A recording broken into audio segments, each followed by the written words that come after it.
So guys finally welcome back to C S concept simplified. So guys आज का ये video हर एक partial dropper के लिए बहुत इंपॉर्टेंट वीडियो रहने वाला है।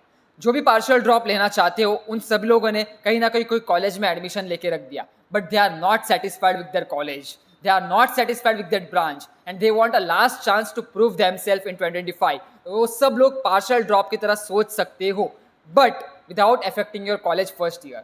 ये चीज़ किस तरीके से करनी है, क्या प्लानिंग रहनी चाहिए, क्या स्ट्रैटेजी रहनी चाहिए, ये चीज़ के ऊपर हम इस वीडियो में डिस्कस करने वाले हैं।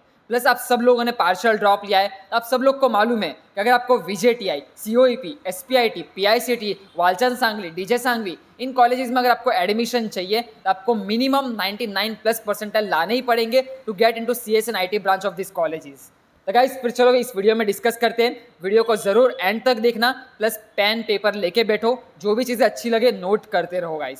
सो now let's start this video. So guys if you are true MHT CET aspirants तो आप सभी लोग के लिए हमने व्हाट्सएप ग्रुप क्रिएट करके रख दिए हैं। व्हाट्सएप ग्रुप के लिंक आपको नीचे कमेंट सेक्शन डिस्क्रिप्शन बॉक्स में मिल जाएगी। तुरंत जाके वो व्हाट्सएप ग्रुप ज्वाइन करके रखना। उस व्हाट्सएप ग्रुप के ऊपर आपके सारे रिसोर्स मटेरियल शेयर होने वाले, तो जितने भी रिसोर्सेज है for the freshers plus for the droppers as well, सब कुछ हम शेयर करने वाले। और दोनों के रिसोर्सेज अलग अलग होते हैं। फ्रेशर्स को बोर्ड एग्जाम्स पे भी फोकस करना होता है, थियरी एंड कंसेप्ट के ऊपर ज़्यादा फोकस करना होता है। बाकी ड्रॉपर्स को तो मालूम है कि भाई क्या ट्रेंड चल रहा है, क्वेश्चंस क्या लेवल के आते हैं, फॉर्मूला बेस्ड क्वेश्चंस कितने आते हैं, एंड प्रैक्टिस के ऊपर ड्रॉपर्स को ज़्यादा ध्यान देना है। दोनों के लिए हमने अलग अलग रिसोर्सेज बना के रख दिए हैं। अब इसके साथ नेक्स्ट वीक में ये सब चीज़ें शेयर होने वाली है। So don't forget to join the WhatsApp group, links are there in the comment section. So guys finally अभी आप सब लोग स्क्रीन पे देख सकते हो, अभी हम डिस्कस करने वाले हैं पार्शियल ड्रॉपर की स्ट्रेटेजी के ऊपर। सबसे पहले अभी आप कोई भी XYZ कॉलेज में रहोगे तो आपको पार्शियल ड्रॉप किस लिए लेना है, सबसे पहले उस चीज को क्लैरिफाई कर लो। आपको मालूम होना चाहिए आपका मोटिवेशन क्या है, आपका एम क्या है।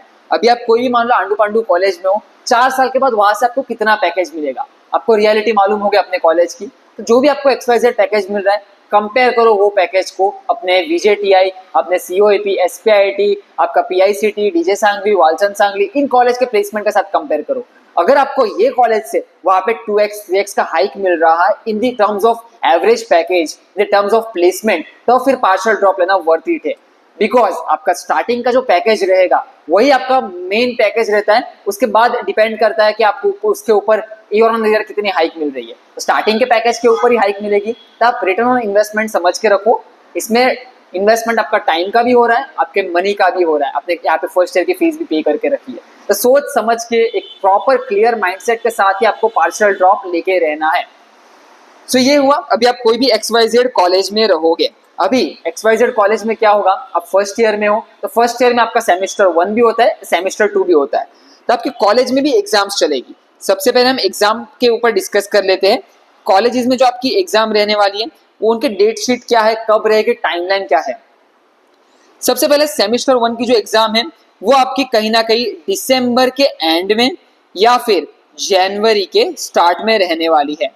दिसंबर एंड जनवरी start, keep it for your semester 1 examination. फिर सेम 2 की जो एग्जाम रहेगी वो कहीं ना कहीं आपके मई के एंड में रहेगी या फिर जून के स्टार्ट में रहेगी। तो ये है आपका सेमेस्टर 1 एंड सेमेस्टर 2 का एग्जाम टाइम टेबल। मोस्टली भी ये चीजें कॉलेज के ऊपर भी डिपेंड करती है, तो आप एक बार अपने कॉलेज से पूछ के रहना। सेकेंडली अभी जो भी आपकी कॉलेज की एग्जाम रहेगी, कॉलेज की एग्जाम स्टार्ट होने के 1 वीक पहले से आपको पढ़ाई शुरू कर देनी है। 1 हफ्ते में आप आराम से कॉलेज की एग्जाम क्लियर कर सकते हो विद 8+ CGPA। तो आपको मैंने कॉलेज के एग्जाम का हैंडल करना बता दिया कि कॉलेज की एग्जाम आपको कब कैसे हैंडल करनी है। 1 हफ्ते पहले शुरू कर देना। प्लस फर्स्ट ईयर है गाइज, आप सबको मालूम है, physics, chemistry, mathematics, engineering, mechanics, BEEE, फिर आपका ग्राफिक्स हो गया, C प्रोग्रामिंग हो गया, यही आपके बेसिक सब्जेक्ट्स हैं।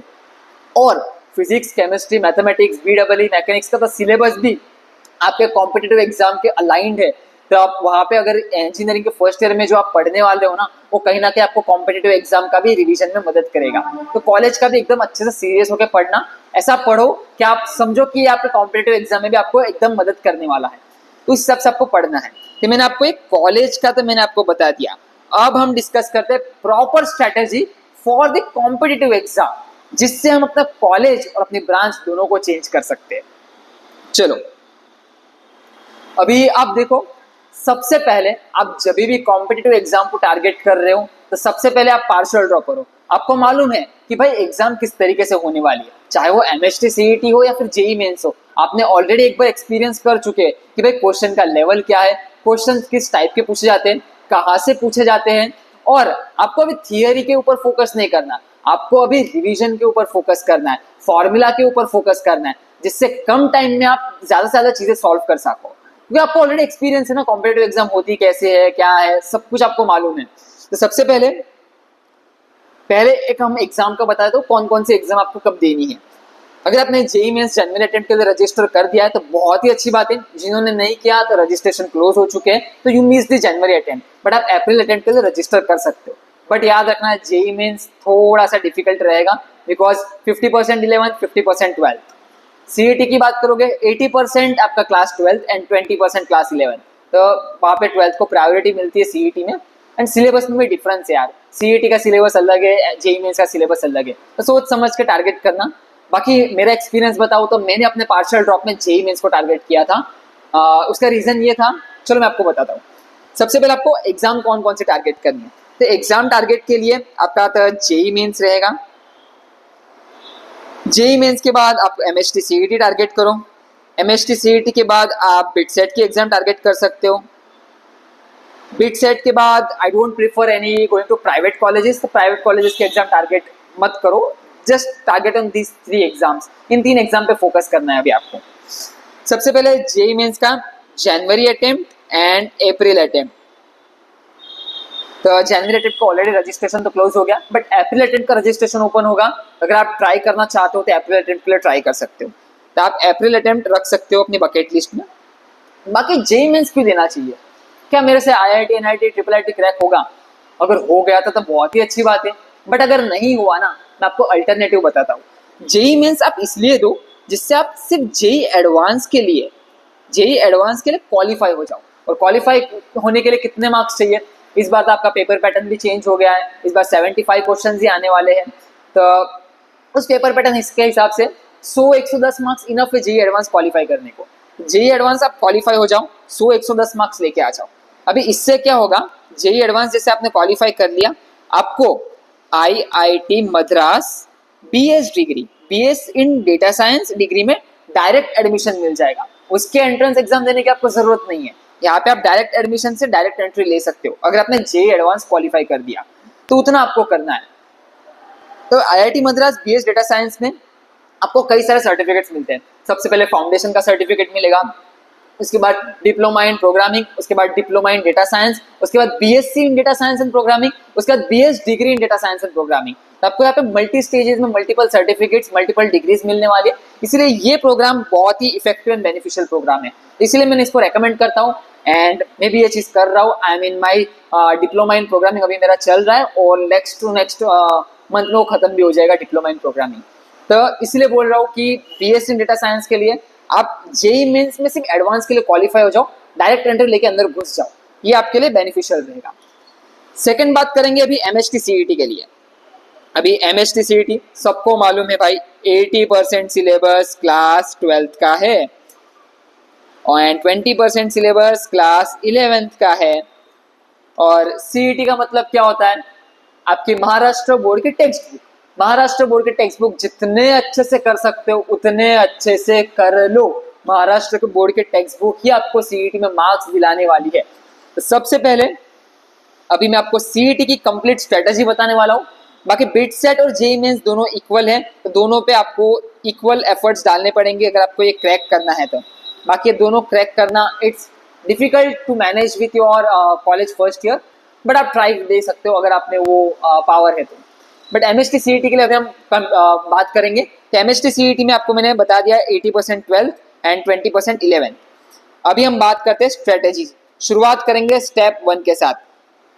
एमएसटी सीईटी का पहले तो सिलेबस एक पेज पे लिख दो, फिजिक्स का लिखो, केमिस्ट्री का लिखो, मैथमेटिक्स का लिखो, एक पेज पे क्लास 11 क्लास 12 दोनों का लिख के एक रेडी रखो। चेकलिस्ट बनाओ कि आपके सिलेबस में कौन से टॉपिक एकदम स्ट्रांग है, कौन से टॉपिक एकदम वीक है, उसका आपको एक चेकलिस्ट बनाना है। तो वो चेकलिस्ट आपकी बन जानी चाहिए according to the new syllabus of your MST CET exam. इस साल सिलेबस भी चेंज हुआ है, सिलेबस के ऊपर लास्ट वीडियो मैंने बनाया था, प्लीज एक बार वो सिलेबस का वीडियो चेक कर लेना। तो ये आपको पहले तो सिलेबस का चेकलिस्ट बनाना है कि आपको कौन से चैप्टर स्ट्रॉन्ग है, कौन से चैप्टर वीक है। और आपको मालूम है लास्ट ईयर आपने एग्जाम दिया है, आपको मालूम है ये चैप्टर में पढ़ के स्ट्रॉन्ग कर सकता हूँ, तो प्रॉपर एक चेकलिस्ट बना के रेडी रखो।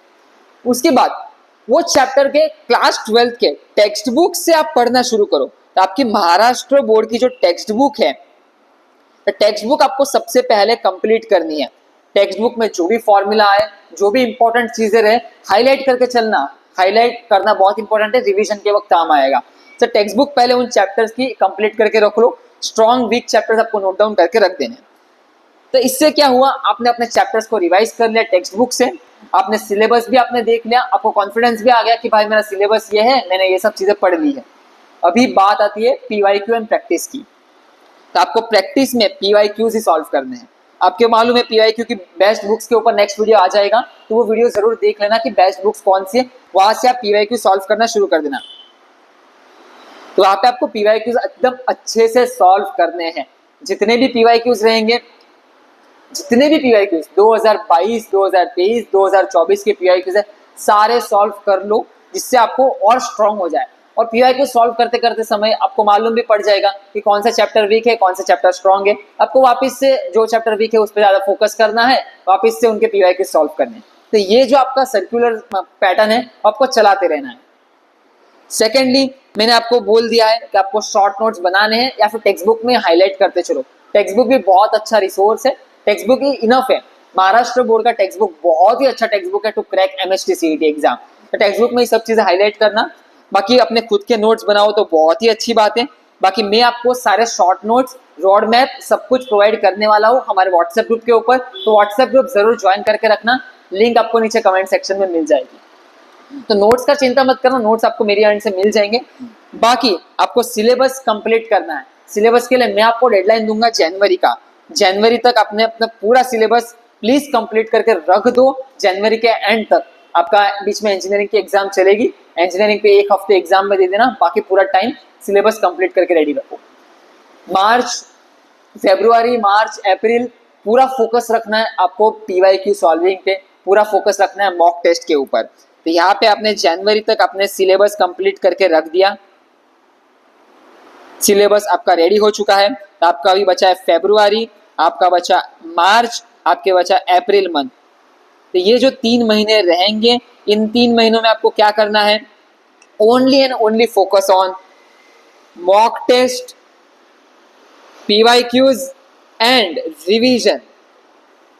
बस ये 3 चीजें हैं जो आपको अपना ड्रीम कॉलेज में ड्रीम ब्रांच लेने में मदद करेगी। So that's all from my side. Hopes आप सभी को थोड़ा बहुत मोटिवेशन भी मिला होगा। और जब भी आपको डिप्रेस्ड फील हो, एक चीज याद रखना, अभी जो आप कॉलेज में हो उस कॉलेज का एवरेज पैकेज आपको 4 साल के बाद कितना मिलने वाला है, और आप अपने ड्रीम कॉलेज में 4 साल के बाद कितना पैकेज लेने वाले हो, तो दोनों में कंपैरिजन कर लो। अगर 2x 3x हाइक हो then target for your dream college. That's all guys. बाकी आपका फ्यूचर उसके आगे डिपेंड करेगा, आपको हाइक वही आपके स्टार्टिंग पैकेज की इसके ऊपर मिलने वाली। एंड अगर आप मास्टर्स या फिर एमबीए की प्रिपरेशन कर रहे हो तो ये सब चीजें सेकेंडरी है, क्योंकि मास्टर्स और एमबीए में तो फिर आपका उस टाइम का कॉलेज डिपेंड करेगा। बट अगर आप प्लेसमेंट डिपेंडेंट स्टूडेंट हो तो पार्शियल ड्रॉप लेना is a good decision for you. So guys that's all. Hopes आप सभी को ये वीडियो इन्फॉर्मेटिव लगा होगा, थोड़ा बहुत मोटिवेशन मिला होगा, थोड़ा बहुत क्लियर रोड मैप मिला होगा। प्लस मैंने आपको आईआईटी मद्रास का बीएस प्रोग्राम के ऊपर भी बता दिया। So guys that's all from my side. चलो फिर मिलते हैं नेक्स्ट वीडियो में, तब तक के लिए good bye and have a nice day.